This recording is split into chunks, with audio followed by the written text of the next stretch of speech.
राज ठाकरे आणि उद्धव ठाकरे यांच्या मेळाव्यानंतर आता मनसेच्या कार्यकर्त्यांमध्ये एक वेगळं चैतन्य निर्माण झालेलं आहे।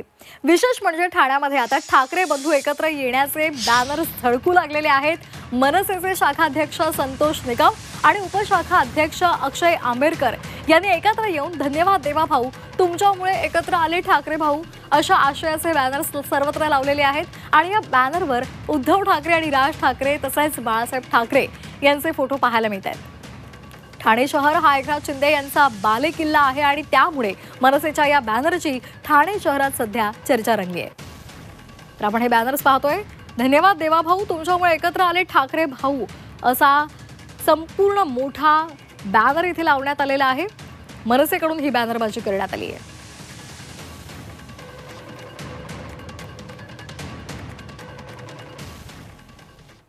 मी महाराष्ट्रामध्ये राहतो, मराठी बोलणार नाही असं आव्हान भोजपुरी अभिनेता दिनेश लाल यादव उर्फ निर्हुआन ठाकरे बंधूंना दिलेलं आहे।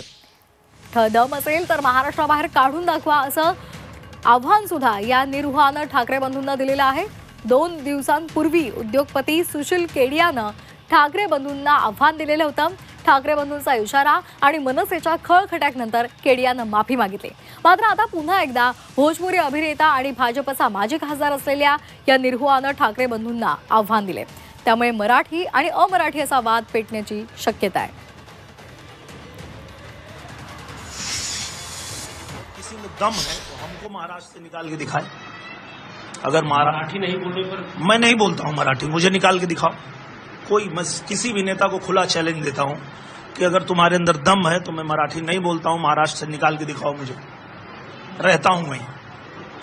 तो ये गंदी राजनीति नहीं करनी चाहिए, मेरा ये कहना है। और किसी में दम है तो हमको महाराष्ट्र से निकाल के दिखाए। अगर मराठी नहीं बोलने पर मैं नहीं बोलता हूं मराठी, मुझे निकाल के दिखाओ। कोई मैं किसी भी नेता को खुला चैलेंज देता हूं कि अगर तुम्हारे अंदर दम है तो मैं मराठी नहीं बोलता हूं, महाराष्ट्र से निकाल के दिखाओ मुझे, रहता हूं मैं। तो ये गंदी राजनीति नहीं करनी चाहिए, मेरा ये कहना है। तर भोजपुरी अभिनेता दिनेश लाल याचे हे विषारी फुटकार पुन्हा एकदा बाहेर निघालेले आहेत। मी महाराष्ट्रामध्ये राहतो पण मराठी बोलणार नाही असं आव्हानच त्यांनी ठाकरे बंधूंना दिलेलं आहे। आणि त्यामुळे आता या संदर्भात मनसेकडून आणि त्याचबरोबर ठाकरेंच्या शिवसेनेकडून काय प्रतिक्रिया समोर येते हे पाहणं महत्त्वाचं ठरणार आहे। दरम्यान नुकतंच उद्योगपती केडिया यांनी सुद्धा या संदर्भात अशाच पद्धतीने भाष्य केलेलं होतं। मात्र काल मनसेच्या कार्यकर्त्यांनी केडियाचं कार्यालय फोडलं आणि त्यानंतर केडियाचा एक व्हिडिओ समोर आलेला होता। यामध्ये केडियानं माफी मागितलेली आहे। त्याचबरोबर राज ठाकरे हिरो आहेत असं सुद्धा म्हटलेलं आहे। माझं मराठी चांगलं नाही आणि त्यामुळे मला बोलताना थोडीशी अडचण होते असं स्पष्टीकरण सुद्धा या केडियानं दिलेलं होतं। त्यामुळे आता हा भोजपुरी अभिनेता दिनेश लाल या संदर्भात मनसेचे आणि त्याचबरोबर ठाकरेंच्या शिवसेनेचे कार्यकर्ते काय नेमकं त्यांना सुद्धा आव्हान देतात हे पाहणं महत्त्वाचं ठरणार आहे।